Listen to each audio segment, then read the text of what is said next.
Hello everyone.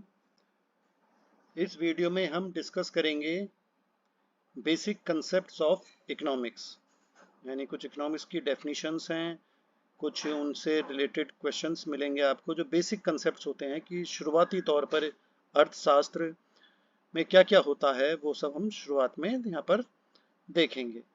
ये business economics कह लीजिए या प्रिंसिपल्स ऑफ इकोनॉमिक्स कह लीजिए, ये विषय होता है जिसमें ये बेसिक कंसेप्ट्स ऑफ इकोनॉमिक्स से रिलेटेड क्वेश्चंस आते हैं। तो इसमें हम मल्टीपल चॉइस क्वेश्चंस देखेंगे, 62 क्वेश्चंस हैं इसमें जिसको हम डिस्कस करेंगे। तो शुरू करते हैं हम। पहला मल्टीपल क्वेश्चन देखते हैं। देखिए, मैच ऑफ द फॉलोइंग मैंने लिखा है यहाँ पर, 4 ऑप्शन है इधर देखिए। एक विज्ञान के रूप में अर्थशास्त्र क्या है, क्योंकि अर्थशास्त्र को हम एक कला भी मानते हैं और एक विज्ञान भी मानते हैं। ये क्वेश्चन कई बार आता है कि इकोनॉमिक्स साइंस है या आर्ट है, तो हम ये दोनों ही कहा करते हैं कि इकोनॉमिक्स अर्थशास्त्र जो है वो विज्ञान भी है और एक कला भी है। तो इसमें देखिए, एक विज्ञान के रूप में अर्थशास्त्र है तो उसका आंसर ए के साथ 3 का मैच बैठ रहा है कि इसकी अध्ययन की अपनी पद्धति है, अर्थात प्रेरण और निगमन, यानी कि इनकी अपनी स्टडी है, अपनी अपनी प्रिंसिपल्स हैं, इसमें इसमें अपनी टेक्निक्स हैं, इसकी अपनी थ्योरीज हैं, इसलिए इसको विज्ञान कहा जाता है। बी का आंसर होगा 4। एक कला के रूप में भी अर्थशास्त्र माना जाता है। इसका ज्ञान हमें दैनिक जीवन की व्यवहारिक आर्थिक समस्याओं को सुलझाने में मदद करता है, क्योंकि इसमें मांग देखते हैं, डिमांड की बात होती है, सप्लाई की बात होती है, किराया, लाभ, हानि, सब चीज़ों की यहाँ पर बात होती है जो हमारे जीवन में, दिनचर्या में, हमारे व्यापार में, बिजनेस में, सब में काम आता है। इसलिए कला को अर्थशास्त्र, मतलब अर्थशास्त्र को कला भी माना जाता है। तीसरा देखिए, पॉजिटिव साइंस भी कहा जाता है अर्थशास्त्र को, सकारात्मक विज्ञान के रूप में अर्थशास्त्र। यह क्या है, इसके संबंध में व्यवस्थित ज्ञान का समूह, कि व्हाट इट इज, ये क्या चीज है, तो ये पॉजिटिव साइंस माना जाता है। एक आदर्श विज्ञान के रूप में भी अर्थशास्त्र को माना जाता है कि क्या होना चाहिए के मानदंडों से संबंधित व्यवस्थित ज्ञान का समूह और वास्तविक से भिन्न आदर्श से संबंधित ये अर्थशास्त्र यानी इकोनॉमिक्स माना जाता है। इसका हम इंग्लिश रूप देख लेते हैं, इकोनॉमिक्स एज अ साइंस और इकोनॉमिक्स एज एन आर्ट। और सी पॉइंट था economics as a positive science और economics as a normative science. तो इकोनॉमिक्स एज अ साइंस मैंने बताया, इसकी अपनी मेथोडोलॉजी है, it has its own methodology of study, that is induction और डिडक्शन टेक्निक्स हम देखते हैं। इकोनॉमिक्स एज एन आर्ट है, its knowledge help us in solving practical economic problems of day to day life. दिनचर्या में, जो business में daily routine activities होती हैं, उसमें जो प्रॉब्लम्स होती हैं, आर्थिक समस्याएं होती हैं, उनको सॉल्व करने में इकोनॉमिक्स हमारी हेल्प करता है। Economics as a positive science माना जाता है क्योंकि ये बॉडी ऑफ सिस्टमेटाइज नॉलेज है कंसर्निंग व्हाट इट इज, कि एक्चुअल में वो क्या है, ये पॉजिटिव साइंस है। नॉर्मेटिव साइंस माना जाता है कि body of systematise knowledge relating to criteria of what ought to be, क्या होना चाहिए, and concern with the ideal as distinguished from the actual, कि एक्चुअल में तो जो हो रहा है लेकिन क्या होना चाहिए, आइडियल सिचुएशन कैसी होनी चाहिए, ये भी इकोनॉमिक्स हमें बताता है, इसलिए it is also called a normative science. Question number 3 देखिए, क्या इसमें इंक्लूड होता है, is included in the economic system, जो आर्थिक प्रणाली है हमारी उसमें क्या शामिल होता है। तो इसमें देखिए, क्योंकि हम अर्थशास्त्र पढ़ रहे हैं, बिजनेस विज्ञान, व्यापार की बात हम यहाँ पे कर रहे हैं, क्योंकि हमारा पूरा आर्थिक सिस्टम चल रहा है, पूरा देश चलता है इन चीज़ों से, तो उसमें देखिए उत्पादन भी होता है, उत्पादन के ढंग को देखेंगे, मैनी मोड ऑफ प्रोडक्शन होता है, आर्थिक संगठन होता है, पूरा हमारा संगठन होता है, बिजनेस का ऑर्गेनाइजेशन होता है, इकोनॉमिक ऑर्गेनाइजेशन कह सकते हैं। उत्पादन के साधन होते हैं, मीन्स ऑफ प्रोडक्शन है या फैक्टर्स ऑफ प्रोडक्शन होते हैं, लैंड, लेबर, कैपिटल, ये सब की जरूरत पड़ती है। तो ये सब चीजें आर्थिक प्रणाली में शामिल किया जाता है, इसलिए उपरोक्त सभी इसका आंसर होगा all of the above, D answer इसका हो गया। Question number 4, the mother of central problem, जो केंद्रीय समस्याएं हैं उसकी जननी क्या है, किस वजह से ये समस्याएं हो रही हैं। तो इसमें देखिए 4 है, अनलिमिटेड नीड्स हैं, असीमित आवश्यकताएं हैं हमारी, मनुष्य की इच्छाएं कभी खत्म नहीं होती हैं, उसकी जरूरतें कभी खत्म नहीं होती हैं, इसलिए असीमित आवश्यकताएं हैं, अनलिमिटेड नीड्स। साधनों का वैकल्पिक उपयोग है, जो भी साधन हमारे पास है उनका वैकल्पिक उपयोग होता है, ऑल्टरनेटिव यूजेस होते हैं रिसोर्सेज के, कि कोई भी अगर हमारे पास पैसा है तो वो कई जगह हम उसका इस्तेमाल कर सकते हैं, बचत कर सकते हैं, इन्वेस्टमेंट कर सकते हैं, या हम उससे अपना व्यापार कर सकते हैं, या हम खर्च कर सकते हैं। तो मीन्स कोई भी चीज़ है हमारे पास उसको हम कई तरीकों से यूज कर सकते हैं। और सी पॉइंट है दुर्लभता, स्कार्सिटी, कमी। ये इसका आंसर है कि जो असली समस्या की जड़ है वो है कमी। क्योंकि हमारे पास अगर हर सब चीज खूब होगी, बहुत ज्यादा होगी, तो फिर कोई समस्या नहीं है। लेकिन हर चीज की कमी है हमारे पास, पैसा है तो वो लिमिटेड है, हर चीज लिमिटेड होती है। तो इसलिए यही समस्याओं की जननी माना गया है। तो इसका आंसर हो गया स्कार्सिटी, यानी दुर्लभता, यानी कमी है। क्वेश्चन नंबर 5, इसमें से बताइए कौन सा कथन सही है। पहला है मनुष्य की आवश्यकताएं अनंत होती हैं, यानी कि जाहिर सी बात है कि हमारी जो जरूरतें हैं, आवश्यकताएं हैं, वो अनलिमिटेड है, कोई लिमिट नहीं है। आज इसकी चीज की जरूरत है, कल को दूसरे चीज की जरूरत हो जाएगी। सेकंड है the problems of rarity breeds selection, यानी कि आवश्यकताओं की तुलना में साधन हमारे सीमित हैं। ये सी पॉइंट हो गया। Resources are limited compare to needs. और दुर्लभता की समस्या चेन को जन्म देती है। दुर्लभता की समस्या जो है, क्योंकि कोई चीज, जो चीज हमारे पास कम है वो हमें चॉइस देती है। ये डी पॉइंट और बी पॉइंट एक से ही हैं कि दुर्लभता की समस्या चयन को जन्म देती है, या problem of rarity breed selection, या scarcity gives birth to choice. ये बी और डी एक ही बात है दोनों। वैसे मैंने अलग लिख दिया है लेकिन एक ही बात है इन तीन दोनों का मतलब, कि जो कमी है तभी हम चयन करते हैं कि अगर हमारे पास 100 रुपए हैं और हमें 500 की जरूरत है तो हमारे पास केवल 100 रुपए हैं। अब 100 रुपए को हमें कहाँ कहाँ लगाना है, तो सबसे ज्यादा जरूरत होगी वहां पर ही हम 100 रुपए खर्च करेंगे। बहुत ज्यादा पैसे होते तो कोई समस्या नहीं थी, सब जगह खर्च कर लेते। लेकिन कमी है, दुर्लभता है, तो इसलिए हमें चयन की समस्या को जन्म देती है। दुर्लभता की समस्या तो चयन को जन्म देती है कि फिर हम चयन करते हैं, चॉइस करते हैं, कि सिलेक्शन करते हैं कि हम कहाँ उस पैसे को खर्च करें। तो ये सब चीजें ही सही हैं, सब कथन सही हैं, इसलिए उपरोक्त सभी इसका आंसर हो गया all of the above. Next question is what is the basic problem of economy. जो अर्थव्यवस्था है उसकी मूलभूत समस्याएं कौन सी हैं। ये भी समस्याएं हैं, देखिए बिजनेस में साधनों का आवंटन, कि हमारे पास जो, क्योंकि जो संसाधन हैं, जो रिसोर्सेज हैं, उनको कैसे कैसे यूज करना है। दूसरा पॉइंट है साधनों का कुशलतम उपयोग करना है, इफिशिएंट यूज ऑफ रिसोर्सेज, कि जो संसाधन है वो सही तरीके से उपयोग हो सके, सही तरीके से यूज हो, वेस्ट ना हो, बर्बाद ना हो। और आर्थिक, इन सबसे क्या होगा, आर्थिक विकास होगा, इकोनॉमिक डेवलपमेंट होगा कंट्री का। तो ये सब चीजें ही बेसिक प्रॉब्लम है कि जो हमें सुलझानी है, ये समस्याएं हैं जिनको हमें, अगर ये सब चीजें सही हैं तो हमारी इकोनॉमी अच्छी चलेगी, अगर इनमें कुछ गड़बड़ है तो फिर अर्थव्यवस्था हमारी खराब हो सकती है। तो इसलिए इसका आंसर हो गया ऑल ऑफ द अबव, यानी उपरोक्त सभी। Question 7, micro economics covers with in its ambit. देखिए दो तरह की इकोनॉमिक्स मानी जाती है, एक माइक्रो इकोनॉमिक्स होती है, एक मैक्रो इकोनॉमिक्स होती है। माइक्रो इकोनॉमिक्स जो होती है सूक्ष्म अर्थशास्त्र मानी जाती है, ये कुछ इंडिविजुअल से रिलेटेड होती है ये। जबकि मैक्रो इकोनॉमिक्स जो होती है वो बड़े लेवल पर होती है, पूरे देश की, दुनिया की बात करते हैं। जबकि सूक्ष्म अर्थशास्त्र जो होता है वो हम एक इंडस्ट्री की, एक फर्म की बात करते हैं, एक इंडिविजुअल की बात करते हैं। तो देखिए सूक्ष्म अर्थशास्त्र के अंदर क्या क्या आता है। उपभोक्ता के व्यवहार आता है, कंज्यूमर बिहेवियर। फर्मों का अध्ययन आता है, जो फर्म होती हैं, जो बिजनेस की कंपनियां होती हैं हमारी, उनकी स्टडी करनी है। उत्पाद का मूल्य है, यानी कि उत्पाद जो हम बना रहे हैं, प्रोडक्ट बना रहे हैं, उसकी कितनी मूल्य रखा जाए, क्या प्राइस रखी जाए। फैक्टर प्राइसिंग है, उत्पादन के कारक का मूल्य निर्धारण करते हैं। जो उत्पादन के कारक हैं, फैक्टर्स हैं, लैंड, लेबर, कैपिटल, लेबर लग रही है, पैसा लग रहा है, तो उसकी कितनी, उसका कितना खर्चा बैठेगा। लोकेशन ऑफ एन इंडस्ट्री है, किसी उद्योग का स्थान, की हमें अब जो अपना बिजनेस करना है या कोई फैक्ट्री लगानी है तो वो हम कहाँ लगाएं, जो प्लांट लोकेशन हम कहाँ करें अपना।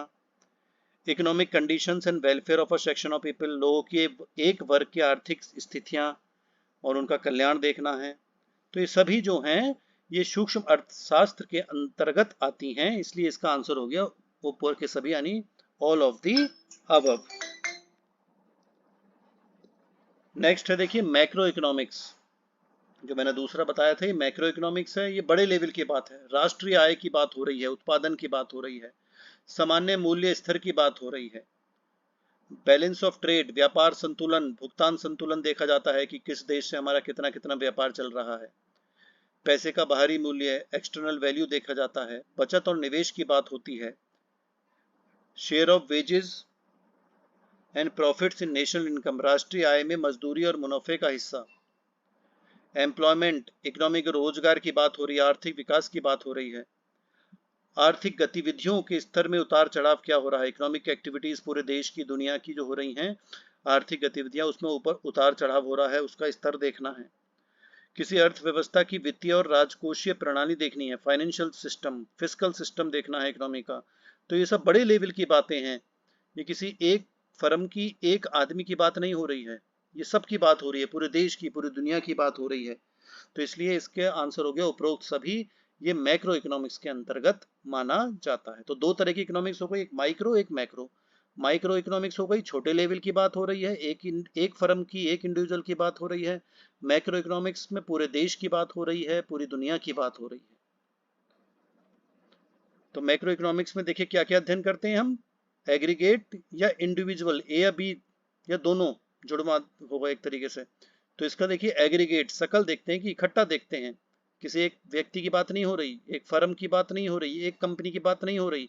तो मैक्रो इकोनॉमिक्स में सकल, एग्रीगेट की बात होती है। तो इसका आंसर हो गया aggregate. Next, use of economics in business management. अगर हम अपने अर्थशास्त्र को व्यवसायिक प्रबंधन में यूज करते हैं तो उसको हम बिजनेस इकोनॉमिक्स यानी व्यवसायिक अर्थशास्त्र कहा करते हैं। तो बी आंसर हो गया इसका, कि जो अर्थशास्त्र उसे हम अपने बिजनेस में यूज करते हैं तो वो व्यवसायिक अर्थशास्त्र कहलाया जाता है। बी आंसर इसका माना जाएगा। 11वां प्रश्न, generally business economics is related to the activities of the firm. इसका ए आंसर होगा, जो व्यवसायिक अर्थशास्त्र है सामान्यतः फर्म की क्रियाओं से संबंधित है।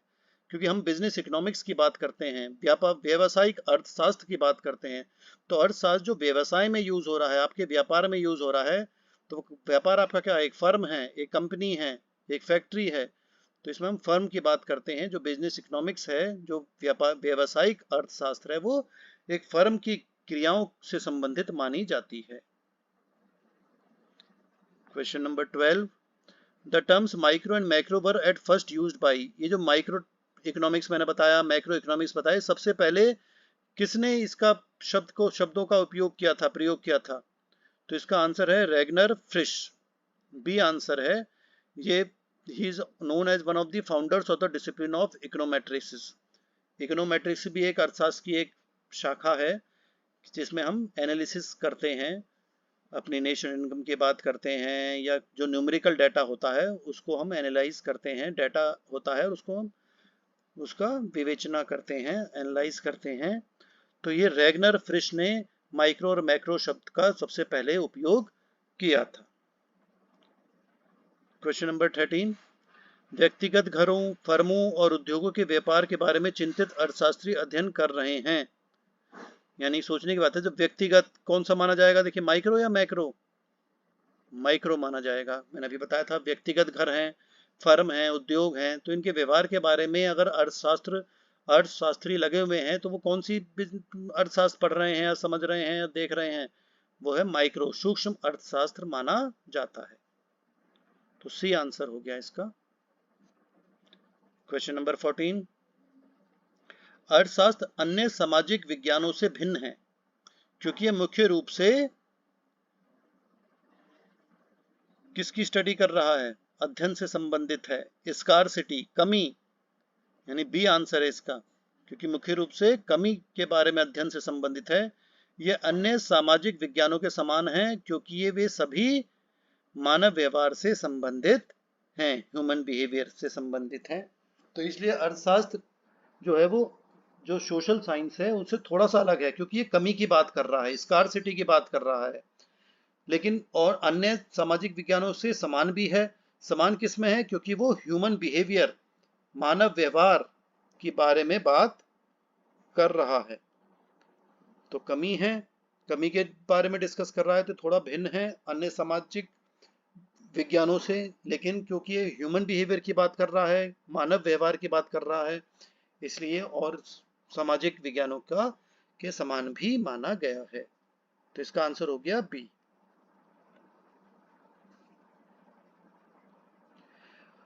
Question number 15, our economy is characterised by, हमारी अर्थव्यवस्था की विशेषता क्या है? सभी जानते हैं, ए आंसर है इसका। असीमित इच्छाएं हैं और आवश्यकताएं हैं। हम बहुत इच्छाएं करते हैं, आज एक इच्छा पूरी हो जाए तो कल को हम दूसरी इच्छा करेंगे, बचपन से ही हो जाता है। बचपन में आप देखेंगे छोटे बच्चा होता है, वो एक खिलौने से खेलेगा, 2 दिन खेलेगा, फिर उसका मन भर जाएगा, फिर अब वो दूसरा खिलौना मांगेगा। तो यानी कि हमारी इच्छाएं असीमित हैं, अनलिमिटेड वांट्स एंड नीड्स कहा जाता है। तो ये हमारी खास विशेषता है अर्थव्यवस्था की। Next question, scarcity can be avoided by making, यानी कि निम्नलिखित बनाकर आप कमी से बचा जा सकता है। जो कमी है, जो लिमिटेड चीजें हमारी जो स्कार्सिटी है, उससे कैसे बचें?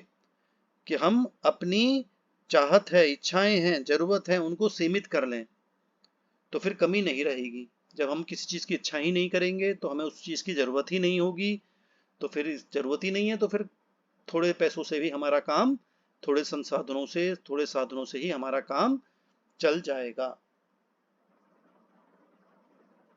हमें ज्यादा की जरूरत नहीं रहेगी। तो अगर हमारी इच्छाएं कम रहेंगी तो हमें चीजों की, पैसों की जरूरत भी कम रहेगी। तो इसका आंसर हो गया D. Next question number 17, business economics जो है वो क्या माना जाता है? व्यवसायिक अर्थशास्त्र क्या माना जाता है? शुद्ध विज्ञान, पूर्ण विज्ञान, सामाजिक विज्ञान है, प्राकृतिक विज्ञान? तो ये सामाजिक विज्ञान माना जाता है। समाज में रह रहे हैं, बिजनेस कर रहे हैं, व्यापार कर रहे हैं, तो जो व्यावसायिक अर्थशास्त्र है वो समाज से संबंधित है, तो इसलिए इसको सामाजिक विज्ञान कहा जाता है, सोशल साइंस। सी आंसर हो गया इसका। क्वेश्चन नंबर 18, व्यावसायिक अर्थशास्त्र का मूल सिद्धांत क्या है? What is the fundamental principle of business economics? सभी हैं, opportunity cost, time perspective, equi marginal, और तीनों पॉइंट हैं, तो ये सभी उपरोक्त सभी माना जाएगा। अवसर लागत है, समय संदर्भ है, और सम सीमांत है, तो ये सभी फंडामेंटल प्रिंसिपल्स माने जाते हैं बिजनेस इकोनॉमिक्स के। Question number 19, economic references are drawn in deductive method. देखिए, दो मेथड होते हैं, एक डिडक्टिव, एक इंडक्टिव। तो आर्थिक संदर्भ निगमनात्मक विधि से निकाले जाते हैं। तो इसमें हम क्या करते हैं, जो डिडक्टिव मेथड होता है वो हम कोई एक चीज जनरल है उससे हम उसे पर्टिकुलर बनाते हैं, यानी कि जो सबके लिए है, आम चीज है, उसको हम खास बनाते हैं कि ये सब चीजों के लिए है, तो ये हमारे लिए भी इफेक्टिव हो सकती है, हमारे से भी रिलेटेड हो सकती है। तो ये फ्रॉम जनरल टू पर्टिकुलर, किस आम जनता से संबंधित है तो ये हमें से, मेरे से भी संबंधित होगी। तो सबके लिए है, वो मेरे लिए भी हो सकती है, उसे हम डिडक्टिव कहा करते हैं। ये दूसरा पॉइंट है, देखिए क्वेश्चन नंबर 20 है, इसमें आर्थिक संदर्भ में आगमनात्मक विधि से निकाले जाते हैं। इसमें क्या होता है, इंडक्टिव मेथड है ये उल्टा हो गया। इसमें पर्टिकुलर से जनरल माना जाता है। इसमें ये अर्थशास्त्र में माना जाता है कि जो मुझे जरूरत है वो आम जनता को भी जरूरत हो सकती है उस चीज की। तो ये पर्टिकुलर से जनरल को एनालाइज करते हैं हम, कि एक पर्टिकुलर आदमी की जरूरत, एक पर्टिकुलर आदमी की जरूरत, तो सब जनरल में क्या जरूरत हो सकती है, तो खास से आम तक होता है। क्वेश्चन नंबर 21, व्यवसायिक अर्थशास्त्र की अध्ययन विधि है कौन सी? डिडक्टिव भी है, इंडक्टिव भी, जैसा भी हमने बताया, इकोनोमेट्रिक भी होती है, यानी निगमन विधि भी है, आगमन विधि भी है, अर्थमिति विधि भी है, और यानी कि तीनों है, तो इसलिए उपरोक्त सभी इसका आंसर माना जाएगा। All of the above, D answer हो गया। Question number 22, business economics mainly helps the firm in decision making and planning. ये आंसर होगा इसका, कि जो व्यवसायिक अर्थशास्त्र है, बिजनेस हम कर रहे हैं, तो ये फर्म को निर्णय लेने में एवं प्लानिंग, यानी कि नियोजन करना है, योजनाएं बनानी है बिजनेस में, तो ये व्यवसायिक अर्थशास्त्र मदद करता है निर्णय लेने में और प्लानिंग में, यानी नियोजन करने की योजनाएं बनानी पड़ती हैं जब आप बिजनेस करेंगे। तो इसका आंसर हो गया ए।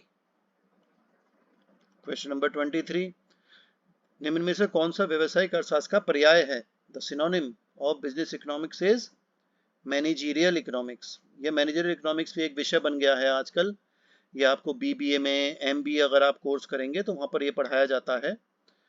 तो ये बिजनेस इकोनॉमिक्स जो है वो बिजनेस से रिलेटेड है, तो ये इसको हम बीकॉम लेवल पर देखते हैं। लेकिन मैनेजरियल इकोनॉमिक्स जो है वो एमबीए लेवल पर, जो एमबीए का कोर्स करते हैं छात्र छात्राएं, वो ये विषय पढ़ते हैं। कंसेप्ट लगभग एक सा ही रहता है, तो इसलिए बिजनेस इकोनॉमिक्स की पर्यायवाची हो गई कि बिजनेस इकोनॉमिक्स भी मैनेजरियल इकोनॉमिक्स एक ही बात हो जाती है लगभग। प्रबंधकीय अर्थशास्त्र की प्रबंध जो होता है, क्योंकि जब हम ये फैक्ट्रियों की बात कर रहे हैं, इंडिविजुअल की बात कर रहे हैं, व्यवसाय की बात कर रहे हैं, तो उसे चला कौन रहा है? उसके मैनेजर्स, उसके ओनर्स, एंटरप्रेन्योर्स, उद्यमी, ये सब चलाते हैं बिजनेस को। तो इसलिए प्रबंधकीय अर्थशास्त्र माना जाता है। ये आंसर हो गया इसका।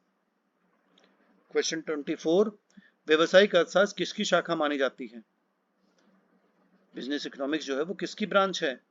तो ये ट्रेडिशनल इकोनॉमिक्स की मानी जाती है। जो एक परंपरागत अर्थशास्त्र था, जो पहले से चला आ रहा था, उसमें हमने कई चीजें अलग अलग नई नई निकाल रही, तो इसलिए इसको ट्रेडिशनल इकोनॉमिक्स का एक ब्रांच माना जाता है बिजनेस इकोनॉमिक्स को। कि जो ट्रेडिशनल इकोनॉमिक्स थी, हमारी इकोनॉमिक्स हम पढ़ते थे, उसमें से बिजनेस इकोनॉमिक्स, जो जो इकोनॉमिक्स व्यवसाय से संबंधित है, उसमें से उसको हमने इकोनॉमिक्स को हमने निकाल लिया। क्वेश्चन नंबर 25, व्यवसायिक अर्थशास्त्र जो है वो क्या है? आर्ट है, साइंस है? ये पहले भी मैंने आपको बताया था शुरू में ही कि ये दोनों मानी जाती हैं। It is an art as well as science, यानी सी आंसर हो गया, both art and science. Question 26, business economics studies किसकी स्टडी करता है ये?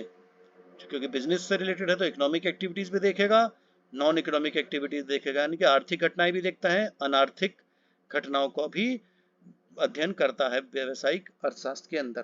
तो ये ए और बी दोनों है सही, इसलिए इसका आंसर हो गया सी, उपरोक्त दोनों, both of the above. Question 27, the scope of business economics, business economics में क्या क्या आता है? तो ये सभी चीजें आती हैं, देखिए ए बी सी तीनों आते हैं। लागत विश्लेषण है, उत्पादन विश्लेषण है, मार्ग पूर्वानुमान है यानी कि कॉस्ट एनालिसिस है, प्रोडक्शन एनालिसिस है, डिमांड फोरकास्टिंग है। ये तीनों चीजें ही आती हैं बिजनेस में, तीनों की ही जरूरत पड़ती है कि हमें लागत निकालनी है, भाई सामान बनाएंगे, उत्पाद बनेगा, तो जो प्रोडक्ट बनेगा उसकी कितनी कॉस्ट आ रही है वो तो एनालिसिस करनी है, प्रोडक्शन एनालिसिस करनी है, पूरा उत्पादन किस किस तरह से होगा, कितने दिन में होगा, कितनी लेबर लगेगी, क्या प्रोडक्ट बनेगा, कैसे प्राइस आएगा उसका निकल कर, कॉस्ट आएगा, तो ये सब एनालिसिस हम करेंगे। डिमांड फोरकास्टिंग है, क्योंकि जब सामान बना रहे हैं तो डिमांड के अनुसार ही हम बना रहे हैं कि कितनी मांग रहेगी।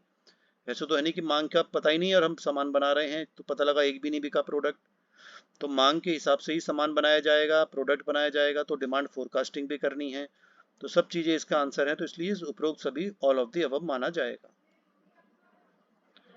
क्वेश्चन 28, देखिए हु रोड द बुक, ये किताब, ये पुस्तक किसने लिखी है? Inquiry into the nature and causes of wealth of nations, राष्ट्रों की, जो राष्ट्र है हमारे, उनकी संपत्ति की प्रकृति और कारणों की जांच, ये नाम, और causes of wealth of Nations, तो राष्ट्रों की जो संपत्ति है उसकी प्रकृति और कारणों की जांच है। ये पुस्तक लिखी है किसने? एडम स्मिथ ने। ये बहुत बड़े अर्थशास्त्री थे, तो उन्होंने ये पुस्तक लिखी है, तो एडम स्मिथ इसका आंसर हो गया C. Next, who among the following economist considered economics as a science of wealth.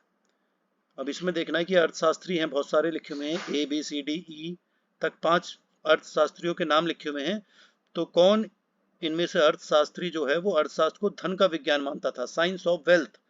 क्योंकि हम बिजनेस कर रहे हैं, इकोनॉमिक्स अर्थशास्त्र तो बिजनेस से रिलेटेड है, और जब बिजनेस से रिलेटेड है तो उसमें लाभ होगा, पैसा आएगा, तो ये पैसा जो है, अर्थशास्त्र जो है वो धन का विज्ञान माना गया, धन आएगा। तो एक इनमें देखिए 5 अर्थशास्त्र लिख रहे हैं, अर्थशास्त्री हैं, इकोनॉमिक्स हैं, डेविड रिकार्डो, जे बी से, एडम स्मिथ, जॉन एस मिल और एफ ए वॉकर। ये सभी लोग जो थे, विद्वान लोग थे, ये अर्थशास्त्री थे, ये साइंस इकोनॉमिक्स को साइंस ऑफ वेल्थ मानते थे, अर्थशास्त्र को धन का विज्ञान मानते थे, सभी लोग साइंस ऑफ वेल्थ माना करते थे अर्थशास्त्र को। तो all of the above answer इसका हो गया। Question number 30, business economics study, business economics में क्या क्या और आता है बातें, देखिए इसमें आता है, मैंने आपको बताया था बिजनेस इकोनॉमिक्स भी हम माइक्रो इकोनॉमिक्स की तरह ही माना जाता है, कि हम अपने बिजनेस की बात कर रहे हैं, तो पूरी कंट्री की इकोनॉमी, देश की अर्थव्यवस्था की बात नहीं कर रहे, विश्व अर्थव्यवस्था की बात नहीं कर रहे हैं, हम व्यक्तिगत व्यवसायिक इकाइयों की बात कर रहे हैं, इंडिविजुअल बिजनेस यूनिट्स की बात कर रहे हैं, इसलिए इसका आंसर हो गया सी। क्वेश्चन नंबर 31, व्यवसायिक अर्थशास्त्र की विशेषताएं नहीं है। कौन सी गलत है इसमें जो व्यवसायिक बिजनेस इकोनॉमिक्स से रिलेटेड नहीं है? इंस्ट्रक्टिव है, शिक्षाप्रद है, भाई हम शिक्षा लेते हैं इससे। नियामक अर्थशास्त्र है, नॉर्मेटिव इकोनॉमिक्स भी है। मैक्रो नेचर नहीं है, स्थूल प्रकृति नहीं है। मैक्रो लेवल तो देखिए बड़ी लेवल की बात हो गई, पूरे देश की बात हो गई, पूरे देश की अर्थव्यवस्था की बात हो गई, पूरे विश्व की अर्थव्यवस्था की बात हो गई। तो इसलिए ये मैक्रो नेचर इसका आंसर नहीं है। मैनेजरल डिसीजंस लेते हैं, प्रबंध को अपने निर्णय लेने होते हैं बिजनेस में, मैनेजमेंट को डिसीजंस लेने होते हैं। तो ए, बी और डी दोनों तीनों सही हैं, सी गलत है। तो हमसे ये पूछा कि गलत कौन सा है, इसमें कौन सी विशेषता नहीं है बिजनेस इकोनॉमिक्स। तो सी वाला आंसर जो है वो इसकी विशेषता नहीं है। क्वेश्चन नंबर 32, व्यवसायिक अर्थशास्त्र के दायरे में कौन सा तत्व नहीं है?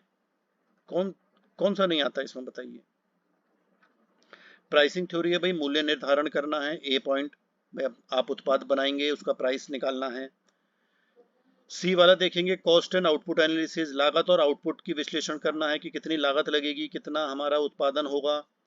प्रॉफिट मैनेजमेंट तो सबसे बड़ी बात है, लाभ प्रबंधन देखना है कि बिजनेस में, व्यापार में लाभ होना चाहिए, नुकसान ना हो, हानि ना हो। तो ए, सी और डी तो भाई अर्थशास्त्र से संबंधित है।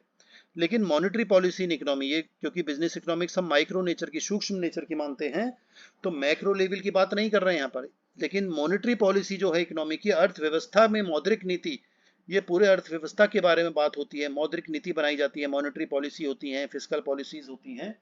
तो ये सब चीजें जो हैं ये पूरी अर्थव्यवस्था किससे रिलेटेड है।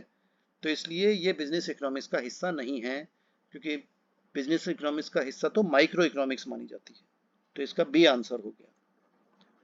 क्वेश्चन 33, ये ये कथन किसका है, ये बताइए। Economics is the study of factors affecting employment and standard of living. जो अर्थशास्त्र है वो रोजगार और जीवन स्तर को प्रभावित करने वाले कारकों का अध्ययन है। तो ये कहा था बेनहुम ने। तो ए आंसर इसका हो गया। ये आपको याद रखने पड़ेंगे, आगे हम परिभाषाएं भी देखेंगे, तो आपको पता होना चाहिए कि कौन सी परिभाषा किस अर्थशास्त्री ने दी है। क्वेश्चन नंबर 34, व्यवसायिक अर्थशास्त्र को कौन विज्ञान नहीं मानता? देखिए कुछ लोग हैं इसमें जो एक बिजनेस इकोनॉमिक्स को साइंस नहीं मानते। तो इसमें ये है जे.एम. कीन्स, बी आंसर है इसका। वो इसको व्यवसायिक अर्थशास्त्र को विज्ञान नहीं मानते, जबकि जे.बी. से हैं, जे.के. मेहता है, ए.सी. पीगू हैं, ये मानते हैं कि व्यवसायिक अर्थशास्त्र जो है वो साइंस भी है और आर्ट भी है। लेकिन जे.एम. कीन्स इसको साइंस विज्ञान नहीं मानते। Next question, main characteristics of business economics. जो बिजनेस इकोनॉमिक्स है उसमें मेन कैरेक्टरिस्टिक्स कौन सी है?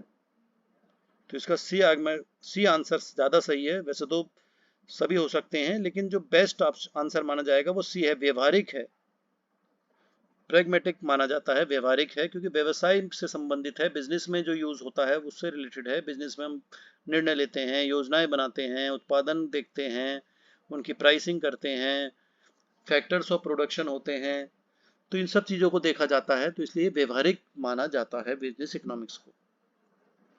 क्वेश्चन नंबर 37,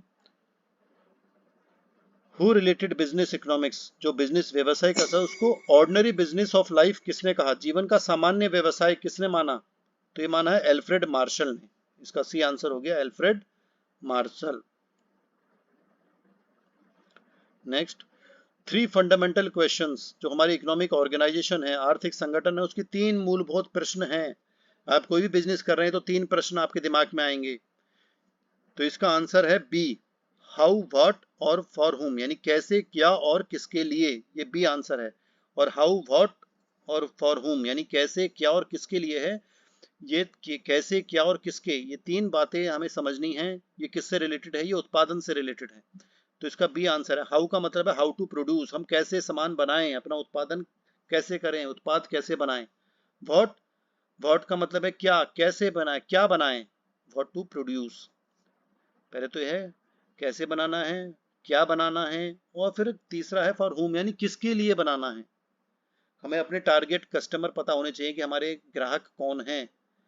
तो ये भी आपको मूलभूत प्रश्न है कि हमें सामान जो बना रहे हैं किसके लिए बना रहे हैं। कुछ सामान होता है लेडीज के लिए है, कुछ सामान जो आप उत्पाद बना रहे हैं वो जेंट्स के लिए है, कुछ कंपनियां होती हैं जो उत्पाद वो बच्चों के लिए बनाती हैं, खिलौने हैं, बच्चों के कपड़े हैं, टॉफीज हैं। तो ये हमें 3 मूलभूत प्रश्न होते हैं कि हमें क्या बनाना है, कैसे बनाना है और किसके लिए बनाना है। इसका आंसर हो गया B, how to produce, what to produce and for whom to produce. Next question, जो माइक्रो इकोनॉमिक्स जैसे अभी अपनी बात करी थी, सूक्ष्म अर्थशास्त्र समझाता है, क्या समझाता है हमें? माइक्रो मैंने बताया था छोटे लेवल की बात हो रही है, एक फर्म की बात हो रही है, व्यक्ति की बात हो रही है नहीं? तो इसमें मौद्रिक नीति है, राष्ट्रीय आय है, जनसंख्या नीति, ये एक आदमी की बात नहीं हो रही है, एक फर्म की बात नहीं है, ये मैक्रो लेवल की बात है, ये बड़े लेवल की बात है, पूरे अर्थव्यवस्था की बात है, पूरे देश की बात है।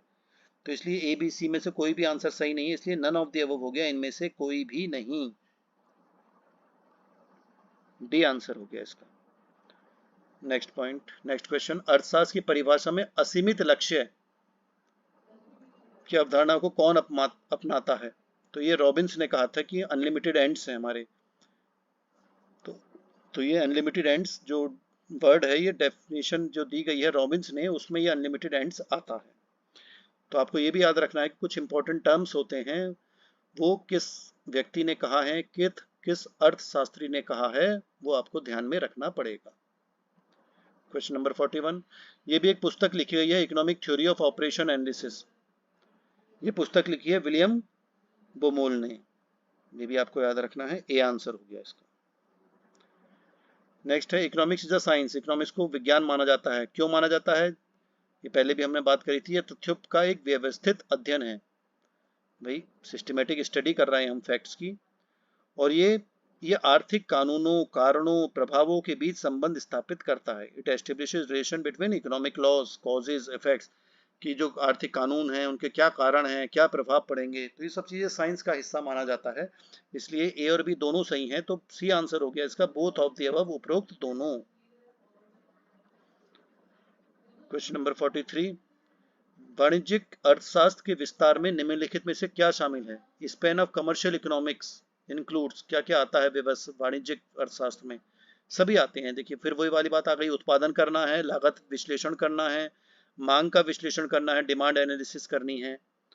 डिमांड की मैंने एक पिछली वीडियो भी एक बना चुका हूँ, एक आगे भी वीडियो आपको मिलेगी, तो डिमांड से संबंधित है। वेल्थ मैनेजमेंट, धन का प्रबंधन करना है कि धन बर्बाद ना हो, सही से बिजनेस में लगे, सही से व्यापार में लगे, वो पैसा बर्बाद ना हो, तो इसलिए सभी वाणिज्यिक अर्थशास्त्र के अंतर्गत आते हैं। तो ऑल ऑफ द अबव यानी उपरोक्त सभी, यानी डी आंसर इसका हो गया।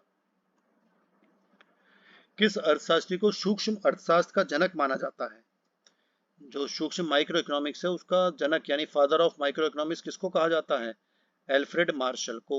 सी आंसर हो गया इसका, एल्फ्रेड मार्शल। नेक्स्ट क्वेश्चन, किसके अनुसार अर्थशास्त्र साध्यों के बीच तटस्थ है? Economics is neutral between ends, ये रॉबिन्स ने कहा था इसको, तो ए आंसर हो गया। अब देखिए डेफिनेशंस हैं, कुछ परिभाषाएं हम देख लेते हैं। परिभाषाएं भी बहुत एग्जाम में कई बार आती हैं, तो आपको याद रखनी पड़ेंगी। क्वेश्चन नंबर 46, अभी बताइए इकोनॉमिक्स को किसने ये डिफाइन करा है, किसने परिभाषित किया है? The study of Mankind in the ordinary business of life, यानी कि ऑर्डिनरी बिजनेस में ये मैनकाइंड की स्टडी करता है। It examines that part of individual and social action which is mostly closely connected with the attainment and with the use of material requisites of wellbeing. पूरा अर्थशास्त्र है हमारा, जीवन के सामान्य व्यवसाय में मानव जाति का अध्ययन है।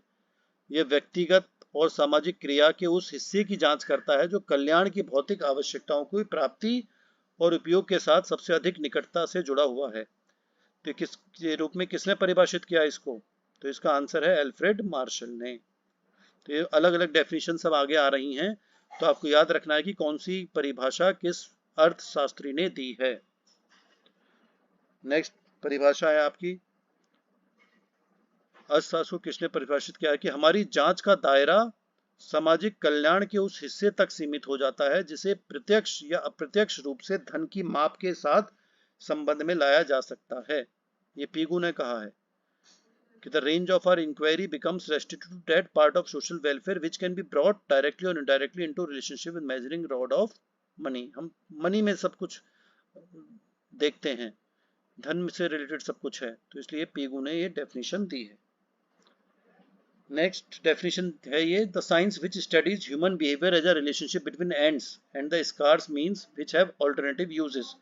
ये रॉबिन्स ने दी है। देखिए कि जो विज्ञान है जो साध्य वैकल्पिक उपयोग वाले दुर्लभ साधन, क्योंकि साधन हमारे दुर्लभ हैं, जो हमारे पास रिसोर्सेज हैं वो लिमिटेड हैं और उनको हमें वैकल्पिक उपयोग करना है, ऑल्टरनेटिव यूजेस करने हैं। यानी कि जो साधन है वो दुर्लभ हैं, कम हैं, यानी पैसा जैसे साधन है एक, तो पैसा कम है तो हमें सोचना है कि इस पैसे को हम कहाँ पे अच्छी तरीके से लगा सकते हैं, कहाँ बिजनेस कर सकते हैं, कहाँ इन्वेस्टमेंट कर सकते हैं या कहाँ खर्च कर सकते हैं। तो ये रॉबिन्स ने डेफिनेशन दी थी। नेक्स्ट डेफिनेशन है आपकी, एंड ये भी बहुत इंपॉर्टेंट डेफिनेशन मानी जाती है, एडम स्मिथ ने दी है, डी आंसर है इसका। An inquiry into the nature and causes of wealth of nations, राष्ट्रों की संपत्ति की प्रकृति और कारणों की जांच। यानी कि पूरे राष्ट्र है जो हमारा, उसकी संपत्ति देख रहे हैं, कैसे नेचर की प्रकृति वो संपत्ति है, क्या उसके कारण है, किस कोई देश बहुत धनी है, कोई देश बहुत गरीब है, तो क्या कारण हो सकते हैं, ये सब एडम स्मिथ ने ये डेफिनेशन दी थी। नेक्स्ट, और ये जो डेफिनेशन दी थी ये कब प्रकाशित हुई थी ये डेफिनेशन इसकी, तो ये 1776 की बात है जब एडम स्मिथ की ये जो परिभाषा थी ये प्रकाशित की गई थी। तो ये 1776 1776 की बात है, बी आंसर इसका हो गया। नेक्स्ट है, an essay on the nature and significance of economic science was written by Robbins in which year, ये रॉबिन्स ने ऐसे लिखा था, निबंध लिखा था आर्थिक विज्ञान की प्रकृति और महत्व पर, जो एक निबंध लिखा था वो किस वर्ष लिखा गया था, ये 1932 की बात है, डी आंसर है इसका। नेक्स्ट डेफिनेशन, व्यवसायिक अर्थशास्त्र आर्थिक सिद्धांतों तथा व्यवसायिक व्यवहारों का इस उद्देश्य से किया गया समन्वय है कि प्रबंधकों को निर्णय लेने और तथा भावी नियोजन में सुविधा हो। यानी कि कहा गया है कि जो व्यवसाय बिजनेस इकोनॉमिक्स है, व्यवसायिक हमारी व्यापार अर्थशास्त्र है, तो उसके द्वारा जो प्रबंधन है, जो मैनेजर्स हैं, वो निर्णय लेते हैं, प्लानिंग करते हैं, योजनाएं बनाते हैं। तो ये डेफिनेशन दी गई है Milton M Spencer and Lewis ने, तो इसको आपको याद रखना पड़ेगा।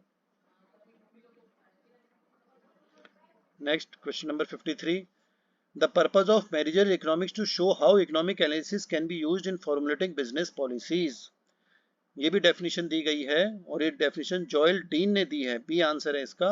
कि व्यवसायिक अर्थशास्त्र जो है, जो बिजनेस इकोनॉमिक्स हम पढ़ रहे हैं, और ये तो आप समझ ही गए व्यवसायिक अर्थशास्त्र क्या होता है, कि जो अर्थशास्त्र जो है इकोनॉमिक्स, जो बिजनेस में हमारे व्यापार में हम उसकी थ्योरीज को, उसके प्रैक्टिकल को हम यूज करते हैं बिजनेस में अपने, यानी कि जो अर्थशास्त्र का जो ज्ञान है वो हम अपने व्यापार करते वक्त उस ज्ञान से हम अपने व्यापार को अच्छी तरीके से चला पा रहे हैं। यानी कि हमने जो अर्थशास्त्र की जो अच्छी बातें हैं उसको हमने लिया है और उसके द्वारा हम अपने बिजनेस को, उस व्यापार को सही तरीके से चला रहे हैं, तो इसलिए इसको व्यावसायिक अर्थशास्त्र कहा जाता है।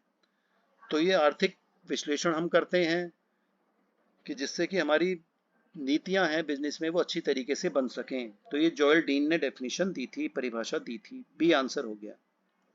Question 54, business economic consist of the use of economic modes of thought to analyse business situations, ये बिजनेस सिचुएशन जो आ जाती हैं व्यवसायिक अर्थशास्त्र में, व्यवसायिक परिस्थितियां आ जाती हैं, उसका विश्लेषण करना है, तो ये आर्थिक सिद्धांतों का हम प्रयोग करते हैं। ये डेफिनेशन दी है मैल्कम पी मैकनेयर ने एंड रिचर्ड एस मेरियम ने, तो ये भी आपको याद रखना है, सी आंसर इसका माना जाएगा। अगली डेफिनेशन देखिए, व्यवसायिक अर्थशास्त्र निर्णय लेने में प्रयुक्त किया जाने वाला अर्थशास्त्र है। ये मैं पहले ही बता चुका हूं कि व्यवसायिक अर्थशास्त्र है, तो ये कहाँ काम आता है, ये निर्णय लेने में प्रयुक्त किया जाने वाला अर्थशास्त्र है। यह अर्थशास्त्र की वह विशिष्ट शाखा है जो विशुद्ध सिद्धांत एवं प्रबंधकीय व्यवहार के बीच की खाई को पाटती है।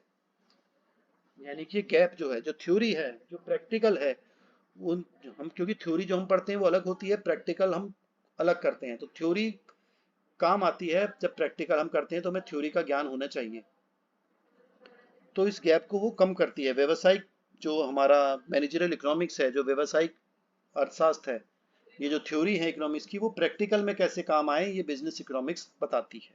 तो इसकी डेफिनेशन जो दी है, ये डी आंसर है इसका, हेंस मोट एंड पॉल ने ये डेफिनेशन दी थी। क्वेश्चन नंबर 56, अगली डेफिनेशन देखें आप, व्यवसायिक अर्थशास्त्र में अर्थशास्त्र के उस भाग का समावेश होता है जिसे फर्म का सिद्धांत कहते हैं तथा जो व्यवसाय को निर्णय लेने में पर्याप्त सहायक हो सकता है।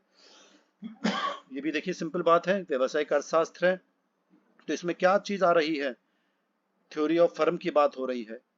व्यवसायी को निर्णय लेना है, व्यवसायी जो व्यापार कर रहा है उसको निर्णय लेने में पर्याप्त सहायक हो जाता है यह अर्थशास्त्र।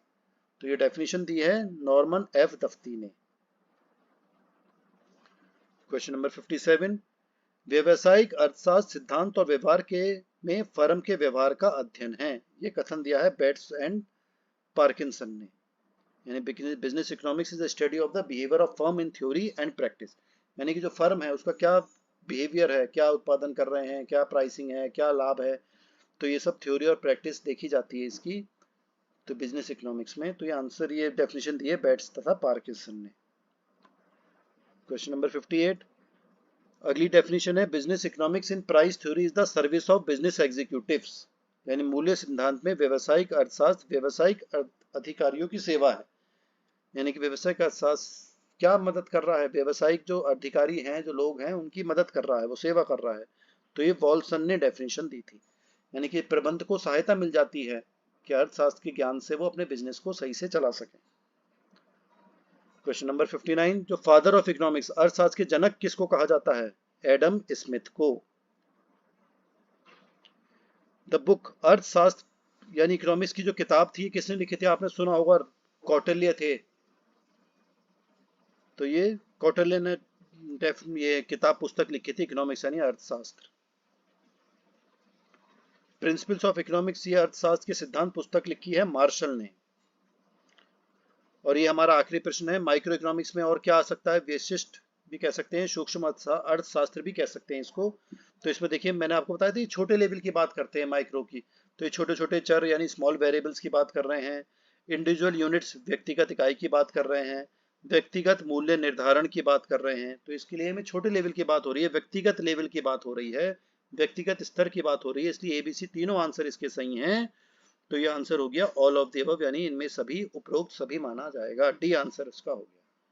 तो ये हमने 62 क्वेश्चंस यहाँ पर देखे हैं, जिसमें परिभाषाएं भी देखी हैं, माइक्रो इकोनॉमिक्स के बारे में भी हमने देखा, अर्थशास्त्रियों के बारे में भी हमने देखा इसमें। तो ये बेसिक कंसेप्ट है इकोनॉमिक्स का जो अब आपको समझ में आ गया होगा। बार बार इस वीडियो को देखेंगे तो आपको और अच्छी तरीके से समझ में आएगा। फिर भी कोई समस्या हो तो आप कमेंट बॉक्स में लिख दीजिएगा, तो आपकी जो समस्या होगी मैं उसको देख लूंगा और उसका उत्तर मैं वहीं पर दे दूंगा। तो फिर भी आप बार बार देखिए तो अच्छी तरीके से समझ में आ जाएगा, क्योंकि अब ज़्यादातर कई विद्यालयों में, विश्वविद्यालयों में भी MCQ क्वेश्चंस पर ही पेपर बन रहे हैं। तो ये आप अच्छी तरीके से पढ़ लें। एक बात यहाँ पर मैं और कहना चाहूँगा आपको कि MCQs करने का सही तरीका ये होता है कि पहले आप इसकी थ्योरी, इसकी पुस्तक पढ़ें इकोनॉमिक्स की। जब आप पूरी पुस्तक सही से पढ़ लेंगे, अपना चैप्टर पढ़ लेंगे, तभी आप इनके MCQ को करने की कोशिश करेंगे तो अच्छी तरीके से कर पाएंगे। क्योंकि आपको बेसिक कंसेप्ट भी पता होना चाहिए MCQ सॉल्व करने से पहले। तो इसकी थ्योरी भी आप पढ़ें पहले और उसके बाद फिर MCQ को सॉल्व करने की कोशिश करें, तो आप और अच्छी तरीके से MCQ सॉल्व कर सकते हैं। कोई समस्या हो आप कमेंट बॉक्स में लिख दीजिएगा। Thank you.